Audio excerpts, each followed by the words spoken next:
Does anyone speak French? Somebody does. Julia. Julia, will you read this to us? No. In French or in English? Both. What's the conjugation of participation? Is it? Read the whole thing. No. Come on. I, you, he, she. Okay. Read it like so. I participate. I participate. You participate. He participates. We participate. You all participate. We all participate. What's the last one? They. They all. They all. Yeah. So I participate. You participate. We participate. They profit. This is a poster. Yeah. This is a poster that was put up in Paris in the 60s during sort of student protests and student riots at the time. And there was this huge thrust towards like community, participatory, everything, right? And basically the community was kind of sick of it, and they felt like they were always being involved in these planning meetings, but they were never getting anything back. They were never profiting. It was other people that were profiting.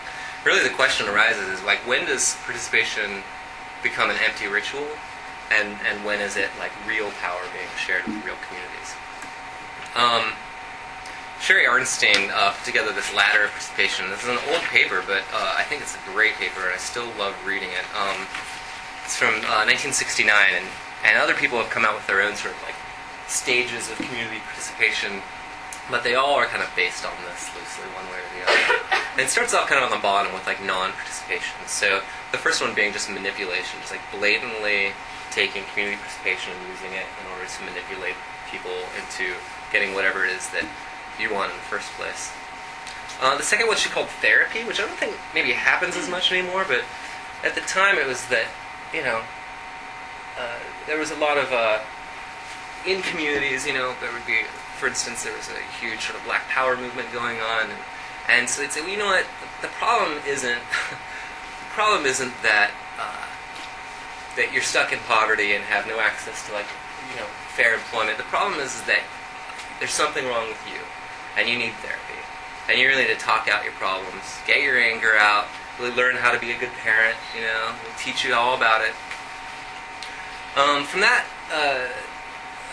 that we can go into sort of kind of three levels, and this is when participation is still really not. It's kind of non-participation. We kind of label this tokenism. So the first one being informing, just kind of telling the community what it is that you're going to do and you have planned. Same.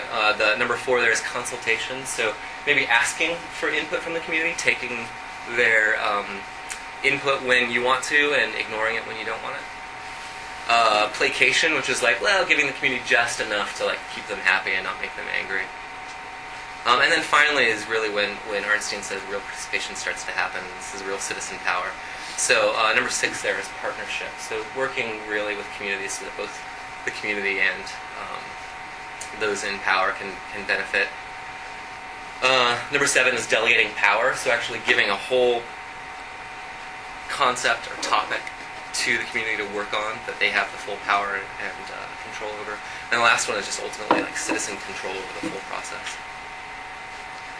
And one of my mentors, Barbara Friesen, and then Ann Turnbull and Anne Ramirez, applied this to children's mental health services. And one of the things they talked about is like the concept of this ladder of participation really brings into play like this idea of like what is authentic participation. And we feel that authentic participation is really when the interests of the community are being served, when it's really not exploitative, and participants have real influence and power from start to finish. And there's sometimes when participation can be like inauthentic or manipulative. And this is number 3, right? Right. So this can't. I'm stealing this from feminist research. Like feminist researchers a long time ago were like, well, people are trying to be feminist researchers by saying but they're basically it's just add women and stir. When actually feminist research means we're thinking about problems in a different way, right? And participatory research means that we're thinking about problems in a different way. And so this kind of this third bullet point here is what Eric's pointing out. Like researchers and families or consumers may have differing goals, values, and sort of cultures of what research might mean. So a researcher could actually go to any sort of consumer group and honestly say, like, your participation is going to be beneficial, and we mean it's going to be beneficial. We're going to, do some statistical analysis on this, and we're going to put this in a journal article that none of you guys are going to read, and maybe after 20 more journal articles have been written, then somebody will think this is a great idea, and they'll start making change. It'll never actually come back and benefit your community probably, but it's making an impact. I mean, it really is. It really is creating some change that I think is good change. Whereas the families or the consumers are hearing, when they're hearing this is going to be beneficial, they're thinking this is going to help my family, this is going to bring resources into my community, this is going to lower these power differentials that maybe I have with other folks. And so my point being that it might not be intentional. Manipulation or inauthentic participation might not be intentional. We might have really good intentions. Also, I think Eric brought up one earlier, and Shannon kind of reiterated this, is I think there's difficulty in sort of scaling up from local projects to a national concern. So it's really easy when a grassroots group comes to you and says, we have this problem, like what happened in Oregon, and we need help solving it, versus when you have this federal mandate that's coming from the top down. I think that makes participation a very difficult thing to be authentic. And then sometimes just communities might not want to be involved in research. They've been burned too many times in the past.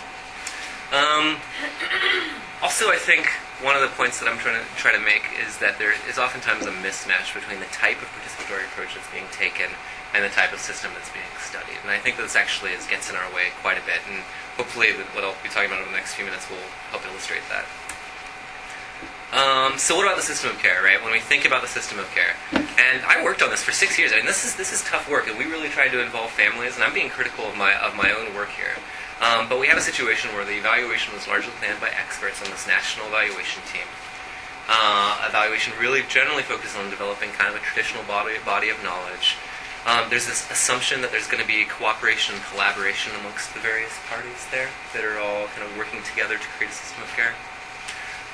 There's an assumption that decision-making is going to be data-based and rational rather than power-based and political. And there's kind of the fact that most grantee communities really focus on meeting federal requirements for data collection, which are really extensive, rather than utilizing data locally or developing a comprehensive local evaluation. So let's back up a little bit. I'll talk about what I've been promising I'd talk about. So what I found out in my research is that there's two broad classes of participatory approaches. And this was actually one of the most enjoyable things that I was able to do at Vanderbilt. Is I went and dug up these old articles. I was pulling stuff up from the 1940s in the library, and I felt like an archaeologist. I mean, the pages are yellow, and it has that smell to it, right? And the way that they're writing back there is kind of different and really beautiful in a way. And so it made me think about participation in a whole different way when I really found how these traditions came about. And so the first one is kind of what I'm calling the utilitarian tradition. It's also called the northern tradition or collaborative participatory research. And the first real example of this is from Charles S. Johnson when he did a community-based research project to look at what happened that led to the Chicago race riots. And Charles S. Johnson, if you guys don't know, has anyone ever heard of Charles S. Johnson? Okay, white people don't know about Charles S. Johnson. This guy was awesome. He was as equal to W.E.B. Du Bois, but he became the first black president of Fisk University, and he was the first participatory action researcher, yet we always credit Kurt Levine with it. And Kurt Levine himself points to Charles S. Johnson, right? This amazing figure in race relations in the United States. We also have the work that Kurt Levine did out of World War II, again, focused on race relations. Kind of interesting, so much history research comes out of this. But the main thrust of the utilitarian tradition is that participation is an added value, that by having the community participate, that you're getting some added benefit. This contrasts with the liberatory tradition, and this is also called the Southern tradition or the radical tradition. This comes out of Karl Marx and Paulo Freire, and this great hippie researcher named Bud Hall. And this really springs out of the 1960s and 70s when there's a lot of social unrest. There's a big thrust towards popular education and consciousness raising, and they saw participation as system transformation. So it wasn't that participation was just adding value, but it would actually create a whole new system that's much more democratic. And did those continue to exist side by side, or is it? I mean, just looking at so everything. I think of everything as morphed into the.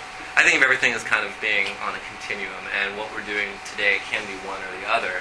And one of the points that I'm trying to make is that to be effective, you have to choose which sort of approach you're going to take based on the system that you're working with. So people do both.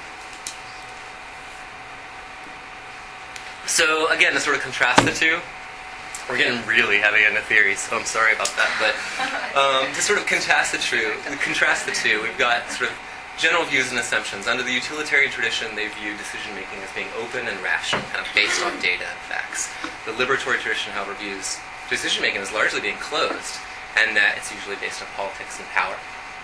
There's a liberatory tradition views kind of this hierarchical distribution of power, and that basically those on the top do everything they can to maintain their resources and power, and those on the bottom are fighting for what they can to get resources and power from those on the top. Versus the utilitarian tradition, which really sees like stakeholders as being non-hierarchical with roughly equivalent resources and power.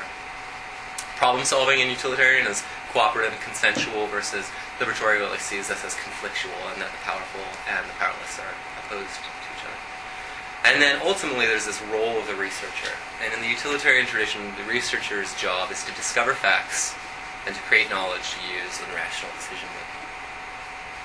Versus the liberatory tradition, which sees the role of the researcher as abandoning any idea of being like objective, say that objectivity is a myth, that everyone has their own viewpoints, and really like to advise and assist the less powerful in creating their own knowledge for advocacy, network building, and reflection. Yeah, and that's really the heart of it, and is this concept of power, like where power lies and who has power, and whether it's shared equally. And in fact, that's kind of why I go into that. And go into this next slide is exactly what Eric's talking about. Elaine Slayton wrote this. She's a family advocate. That one of the biggest challenges to successful partnership between families and evaluators to real family engagement in evaluation of issues of power. So what that brings up is we need to really think about power and what power means. So